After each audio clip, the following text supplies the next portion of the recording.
What's good, guys? So today we're watching 10 things you didn't know about the Netherlands. And yeah, let's watch. All these like Nordic, not whatever, Nordic or Scandinavian, I don't even know, bro. But all those countries, they're like super white. You don't see any black people from there. I consider them like pure white countries. I don't know if I'm wrong. For most people outside of the Netherlands, the first thing that comes to mind when they think of the country is being stoned to death while sitting in a coffee shop eating hot brownies. But the truth is that the Netherlands has a lot more to offer than just that. From tulip fields to hagelslag, the Netherlands has a rich history and culture that demands telling. These are the 10 things you didn't know about the Netherlands.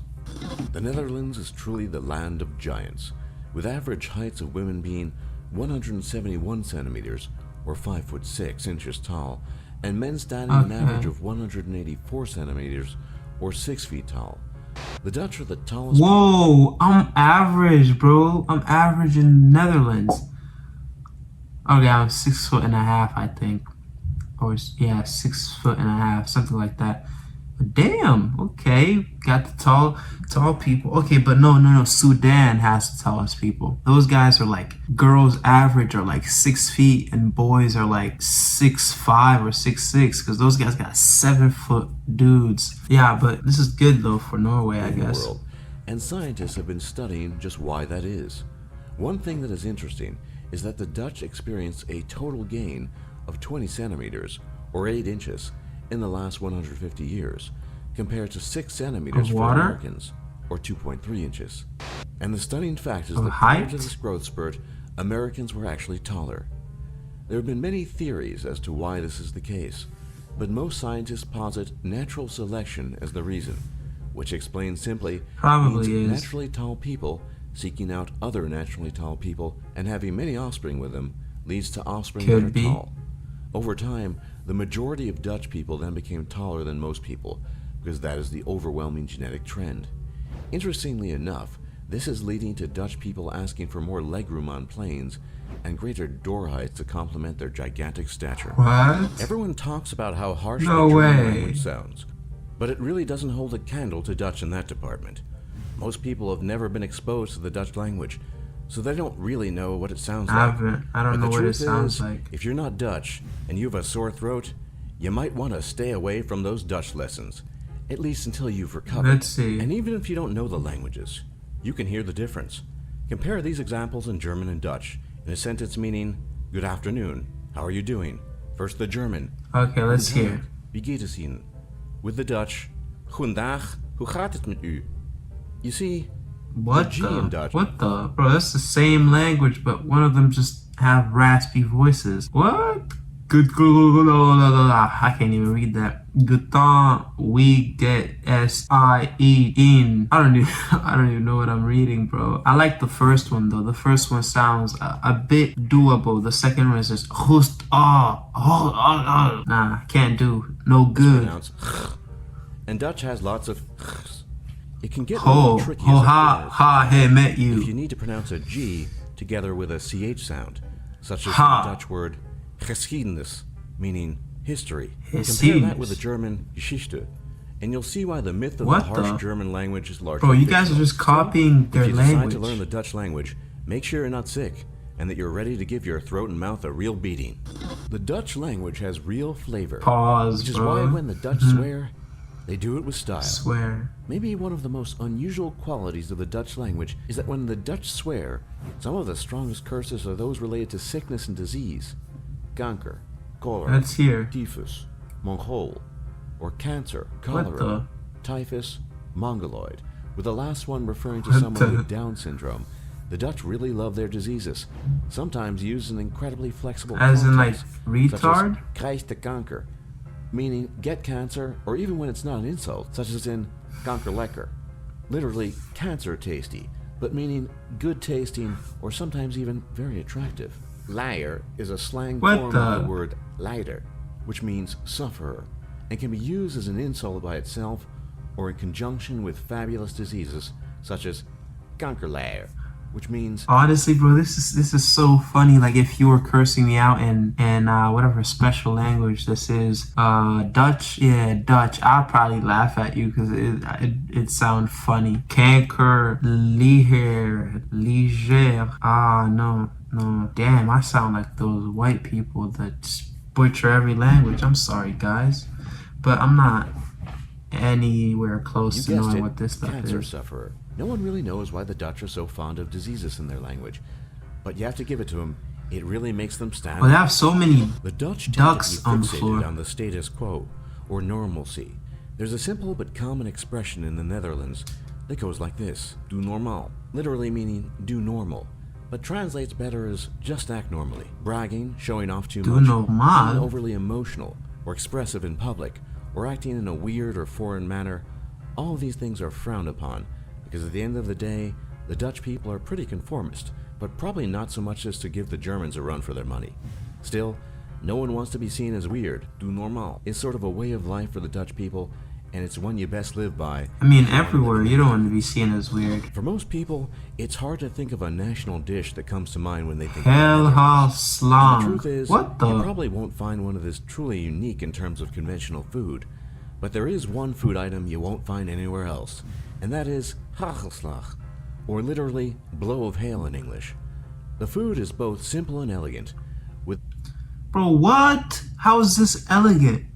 That you're feeding people. What the hell is this? We got, are those maggots or chocolate? I can't tell, but the strawberries look good. I hope those are real.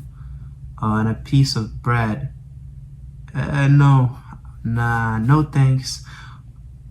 People call me weird when I eat bread by itself, just a plain bread, just nothing in the middle, just bread. But look how weird this is. I mean, at least they have strawberry as sides, but these little insects they have in the food, I don't know about that, man. I don't like insects. So yeah, pass. No, not key today, not element today. being sprinkles, most often of the chocolate variety, on a bread roll, Oh, sometimes combined with butter. You see, in the Never United mind, States and other guys. places, you only put sprinkles on ice cream, but the Dutch are ahead of the game and have gone one step further. And hagelslag is more than just a food. It's part of the Dutch essence, Hagelslag. because why else would they take a beschuit or a biscuit and slap on pink or blue sprinkles Biscuit. when a new baby has arrived? Biscuit. Pink for girls and blue for boys.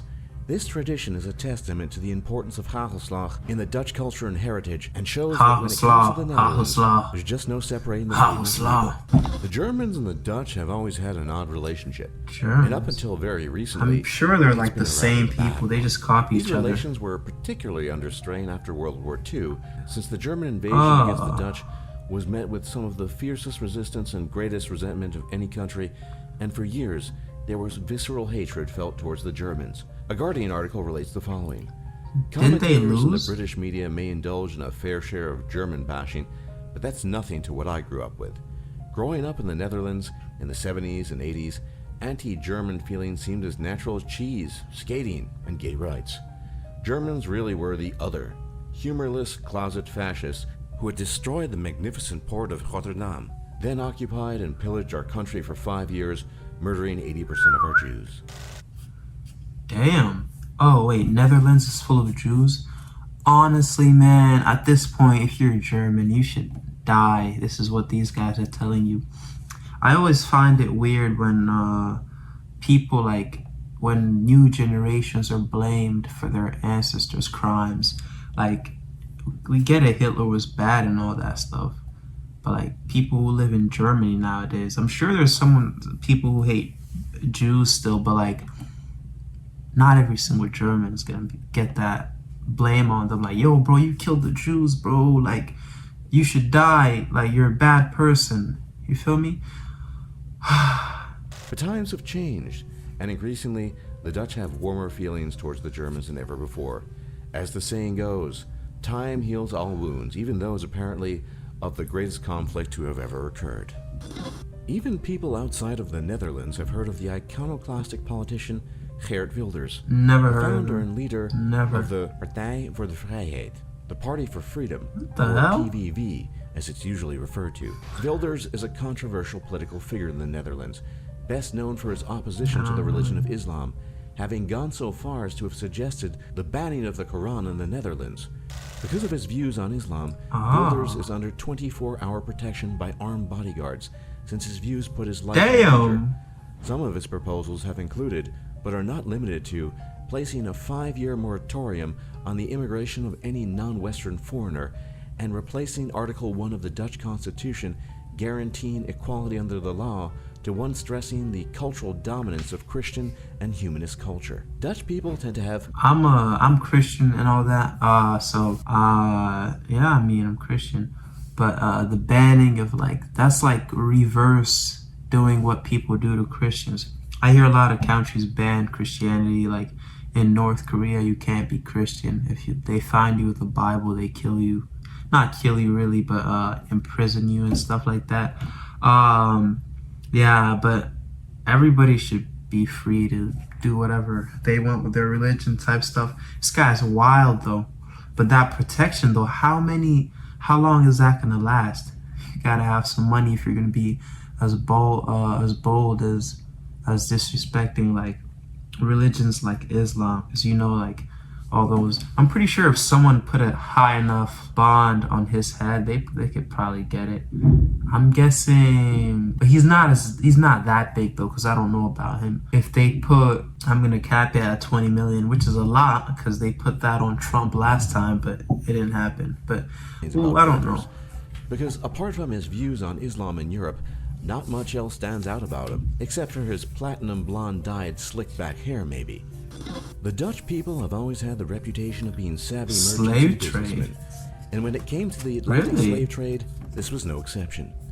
One of the primary centers of this thriving business was the so-called Slavenkust, or Slave Coast, which refers to the numerous trading posts of the Dutch West India Company, which were found in present-day Togo, Benin, Nigeria, and Ghana.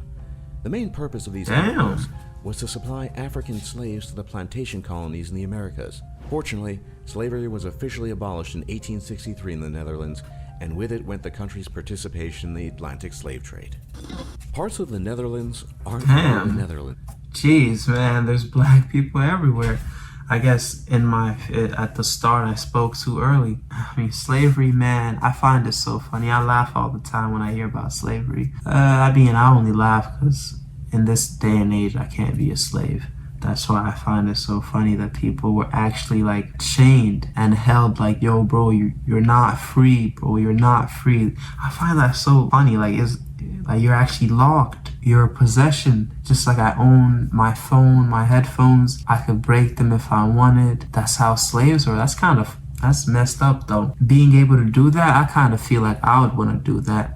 Like just to say I own a slave, like I do this. Hey, but money can get you anything nowadays, so I'm not limited yet, you feel me? In fact, one unique region that is technically part of the Netherlands, but has its own culture and history, is Friesland.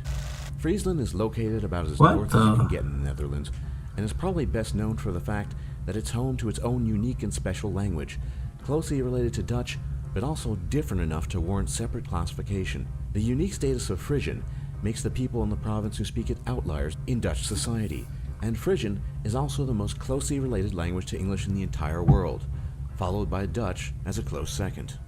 Usually everyone thinks of the Portuguese or the Spanish when it comes to exploration of the world's oceans and discovering new lands. I haven't heard about Dutch with exploring. The Dutch may have been the greatest explorers ever.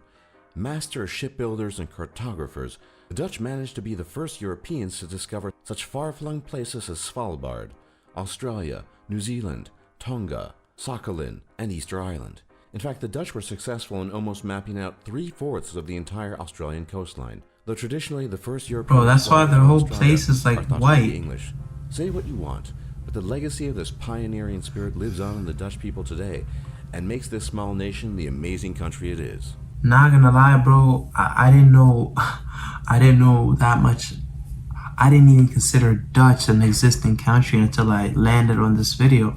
Sure, it exists. I'm not saying it doesn't exist. I'm just talking, but like, yo, that's so random. I guess you don't hear about Netherlands. Like, yo, Netherlands. Like, no one speaks about it because it's like most of these little countries are pretty irrelevant. Maybe some Dutch person or whatever Netherlands person is gonna find this video a little offensive because I said their country is irrelevant. Like, I mean, look at me. I'm in America right now. It's literally like the most famous country in the world right now. You say America, everybody's gonna be like, "Whoa, okay, America." But I didn't even know what Dutch sounded like. It's wild.